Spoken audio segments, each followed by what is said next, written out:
Her name was Martha. Every morning, before the city stirred, she was already there, a silhouette against the pre-dawn glow of the corporate tower. The cleaning cart, her trusty companion, rattled softly as she navigated the hushed corridors of Sterling and Sons, a behemoth of finance. They called her the Ghost, the Invisible Hand.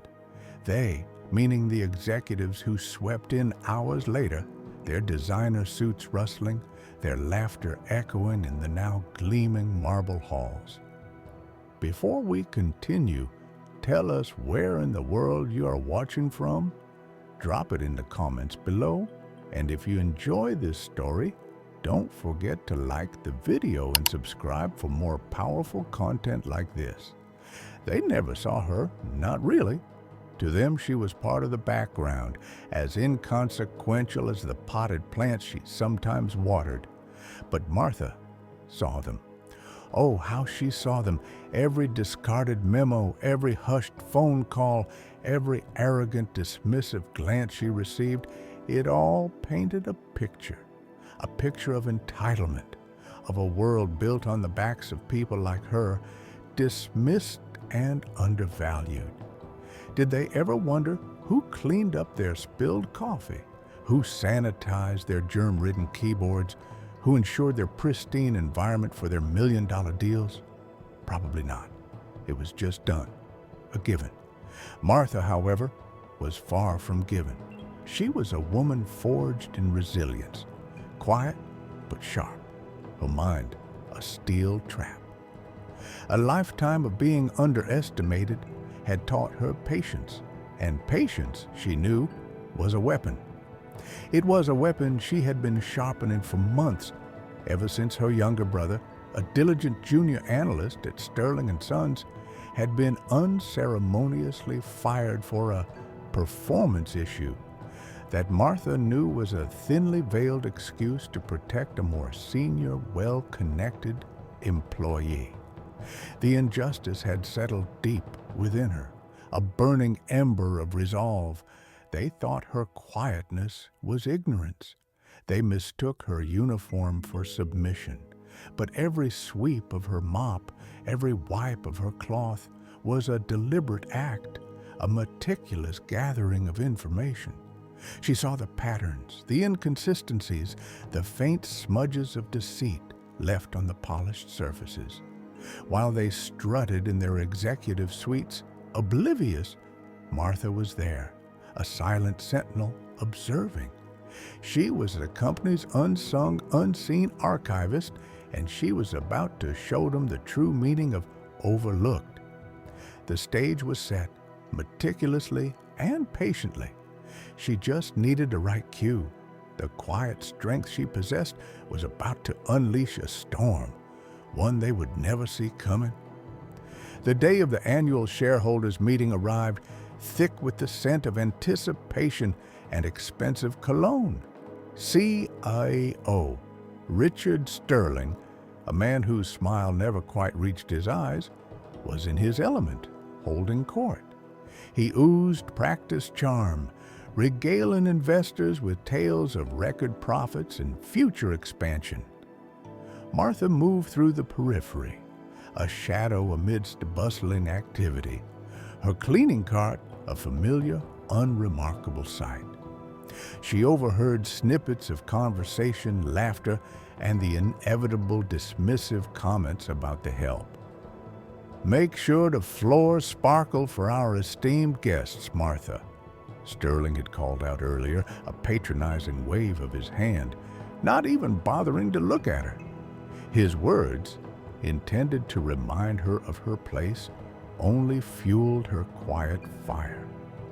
She pushed her cart into the back of the grand ballroom, positioning herself near a side entrance, an area usually ignored, now filled with overflow seating. The presentation screens glowed, displaying impressive graphs and figures. Sterling, center stage, was concluding his address, basking in the applause. "And so," he declared, his voice booming with false magnanimity, "Sterling and Sons stand stronger than ever thanks to the dedication of every single person in this room, from our top executives to our valued support staff. A ripple of polite, unenthusiastic applause followed the mention of support staff. Martha felt a slow, deliberate calm settle over her. This was it, the culmination of months of quiet observation, of piecing together the invisible threads. She reached into her cleaning cart, not for a spray bottle or a duster, but for a slim, discreet tablet. Her fingers, usually adept at scrubbing grime, now moved with practiced precision, tapping, swiping, confirming. The irony was palpable. The man who barely acknowledged her existence was about to be undone by her. The very invisibility they had imposed on her was her greatest asset, allowing her to collect the evidence they never thought anyone would notice. Just as Sterling turned to introduce the next speaker, a faint hum filled the room.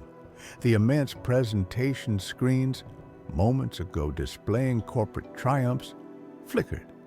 A murmur rippled through the audience.